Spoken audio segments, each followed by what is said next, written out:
Souvenez-vous, ô très chaste époux de la Vierge Marie, ô mon aimable protecteur, Saint Joseph, qu'on n'a jamais entendu dire que quelqu'un ait invoqué votre protection et demandé votre secours sans avoir été consolé. Animé d'une pareille confiance, je viens à vous, et je me recommande à vous de toute la ferveur de mon âme. Ne rejetez pas ma prière, ô vous qui êtes appelé le Père du Rédempteur, mais daignez l'accueillir avec bonté, ainsi soit-il.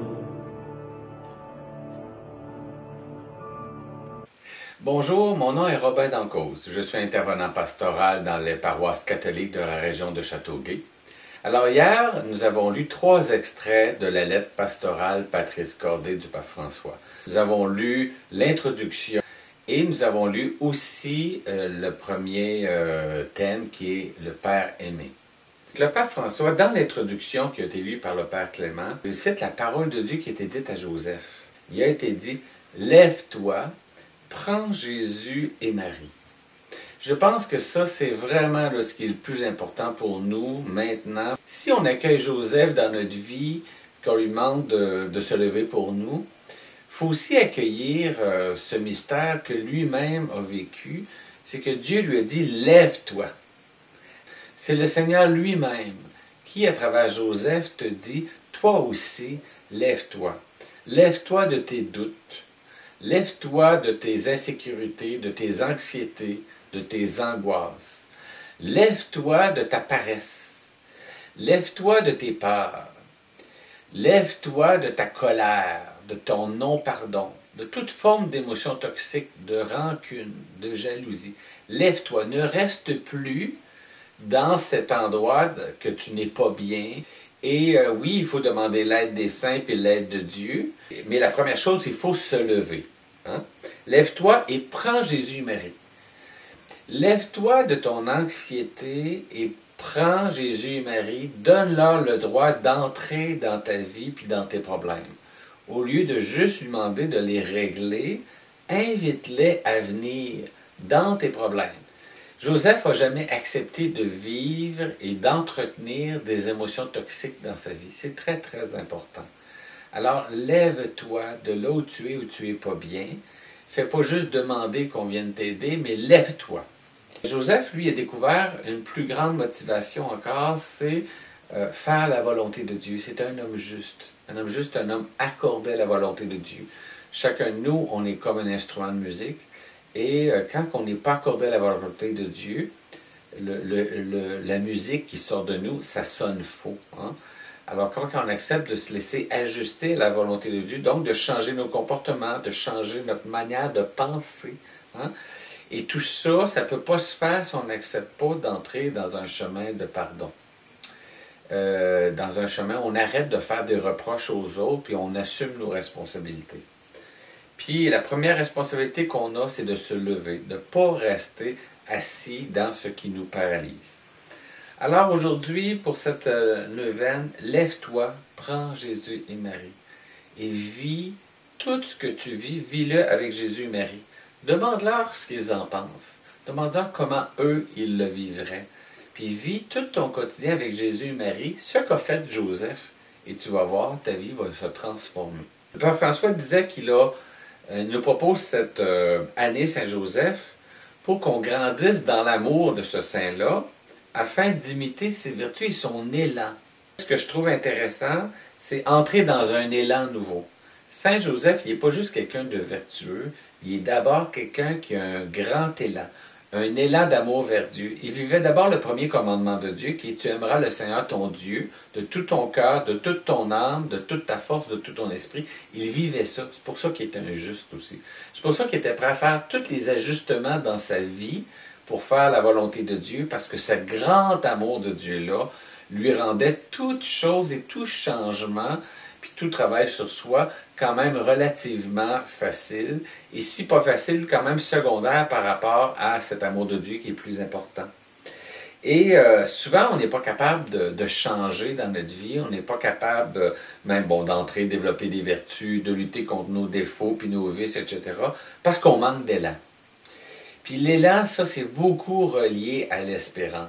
Souvent, on pense qu'on a la foi parce qu'on a des idées religieuses, mais la foi, ce n'est pas des idées religieuses. La foi, c'est un dynamisme vivant, c'est une adhésion. On accueille Jésus-Christ, puis on embarque avec lui.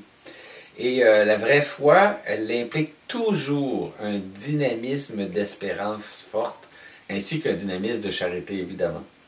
Alors, souvent, on manque d'espérance. Puis on a laissé notre foi puis notre espérance être stérilisée par la peur. Le pire ennemi de la foi et de l'espérance, c'est la peur. Il faut se débarrasser de toute peur dans nos vies. Dieu ne veut pas qu'on vive dans la peur. Donc là, on est invité à entrer dans l'élan de Joseph.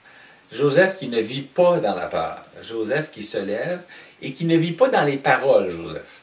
Quand Joseph comprend qu'est-ce qui est le bien qu'il doit faire, il ne va pas le dire, il va le faire.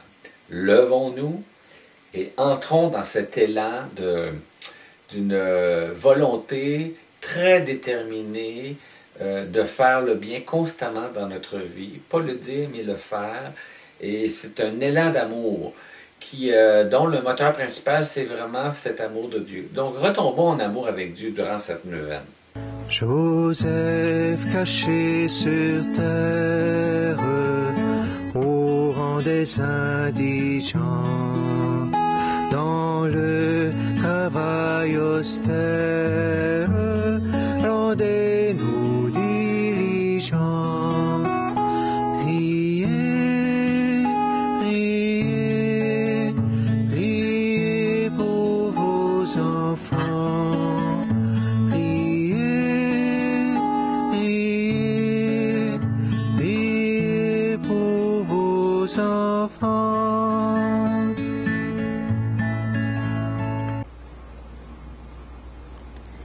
Extrait de la lettre apostolique Patris Cordé du Saint-Père François à l'occasion du 150e anniversaire de la déclaration de Saint Joseph comme patron de l'Église universelle. Père dans la tendresse. Joseph a vu Jésus grandir jour après jour en sagesse, en taille et en grâce devant Dieu et devant les hommes. Tout comme le Seigneur avait fait avec Israël, il lui a appris à marcher en le tenant par la main. Il était pour lui comme un père qui soulève un nourrisson tout contre sa joue. Il se penchait vers lui pour lui donner à manger. Jésus a vu en Joseph la tendresse de Dieu. Comme la tendresse du Père pour ses fils, la tendresse du Seigneur pour qui le craint. Joseph aura sûrement entendu retentir dans la synagogue, durant la prière des psaumes, que le Dieu d'Israël est un Dieu de tendresse, qu'il est bon envers tous et que sa tendresse est pour toutes ses œuvres. L'histoire du salut s'accomplit en espérant contre toute espérance, à travers nos faiblesses. Nous pensons trop souvent que Dieu ne s'appuie que sur notre côté bon et gagnant, alors qu'en réalité, la plus grande partie de ses desseins se réalise à travers et en dépit de notre faiblesse. C'est ce qui fait dire à saint Paul, « Pour m'empêcher de me surestimer, j'ai reçu dans ma chair une écharde, un envoyé de Satan qui est là pour me gifler, pour empêcher que je me surestime. Par 3 fois, j'ai prié le Seigneur de l'écarter de moi, mais il m'a déclaré, « Ma grâce te suffit, car ma puissance donne toute sa mesure dans la faiblesse. » Si telle est la perspective de l'économie du salut, alors nous devons apprendre à accueillir notre faiblesse avec une profonde tendresse. Le malin nous pousse à regarder notre fragilité avec un jugement négatif. Au contraire, l'Esprit la met en lumière avec tendresse. La tendresse est la meilleure manière de toucher ce qui est fragile en nous. Le fait de montrer du doigt et le jugement que nous utilisons à l'encontre des autres sont souvent un signe de l'incapacité à accueillir en nous notre propre faiblesse, notre propre fragilité. Seule la tendresse nous sauvera de l'œuvre de l'accusateur. C'est pourquoi il est important de rencontrer la miséricorde de Dieu, notamment dans le sacrement de la réconciliation, en faisant une expérience de vérité et de tendresse. Paradoxalement, le malin aussi peut nous dire la vérité, mais s'il le fait, c'est pour nous condamner. Nous savons cependant que la vérité qui vient de Dieu ne nous condamne pas, mais elle nous accueille, nous embrasse, nous soutient, nous pardonne. La vérité se présente toujours à nous comme le Père miséricordieux de la parabole. Elle vient à notre rencontre, nous redonne la dignité, nous remet debout, fait la fête pour nous parce que mon fils, me voilà, était mort, et il est revenu à la vie. Il était perdu et il est retrouvé. La volonté de Dieu, son histoire, son projet, passe aussi à travers la préoccupation de Joseph. Joseph nous enseigne ainsi qu'avoir foi en Dieu comprend également le fait de croire qu'il peut agir à travers nos peurs, nos fragilités, notre faiblesse. Et il nous enseigne que dans les tempêtes de la vie, nous ne devons pas craindre de laisser à Dieu le gouvernail de notre bateau. Parfois, nous voudrions tout contrôler, mais lui regarde toujours plus loin. Prions maintenant ensemble la litanie de Saint Joseph.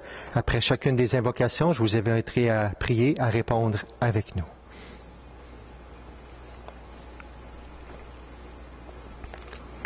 Seigneur, aie pitié de nous. Seigneur, aie pitié de nous.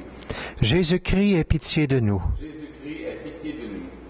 Seigneur, aie pitié de nous. Seigneur, aie pitié de nous. Jésus-Christ, écoute-nous. Jésus-Christ, écoute-nous. Jésus-Christ, exauce-nous. Jésus-Christ, exauce-nous. Père du ciel qui est Dieu, aie pitié de nous. Fils rédempteur du monde qui est Dieu, aie pitié. Esprit Saint qui est Dieu, Aie pitié de nous. Trinité Sainte qui est un seul Dieu, Aie pitié de nous. Sainte Marie, priez pour nous. Saint Joseph, Priez pour nous. honneur de la famille de David, Priez pour nous. gloire des patriarches, Priez pour nous. époux de la Mère de Dieu, Priez pour nous. chaste gardien de la Vierge, Priez pour nous. nourricier du Fils de Dieu, Priez pour nous. vigilant défenseur du Christ, Priez pour nous.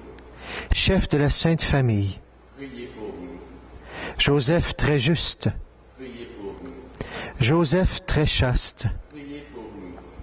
Joseph très prudent, Priez pour nous. Joseph très courageux, Priez pour nous. Joseph très obéissant, Priez pour nous. merveille de patience, Priez pour nous. ami de la pauvreté, Priez pour nous. modèle des travailleurs, Priez pour nous. honneur de la vie de foyer, Priez pour nous. gardien des vierges, Priez pour nous. soutien des familles, Priez pour nous. consolation des malheureux, Priez pour nous. espérance des malades, Priez pour nous. patron des mourants, Priez pour nous. terreur des démons, Priez pour nous. protecteur de la Sainte Église, Priez pour nous. agneau de Dieu qui efface les péchés du monde, pardonne-nous, Seigneur. Pardonne-nous, Seigneur. Agneau de Dieu qui efface les péchés du monde, exauce-nous, Seigneur. Exauce-nous, Seigneur. Agneau de Dieu qui efface les péchés du monde, prends pitié de nous. Prends pitié de nous. Il l'a établi maître de sa maison. Il lui a confié son domaine. Prions le Seigneur. Seigneur, ta divine providence a choisi Saint Joseph pour être l'époux de ta Sainte Mère. Fais qu'en nous mettant ici-bas sous sa protection, nous méritions de l'avoir pour intercesseur dans le ciel.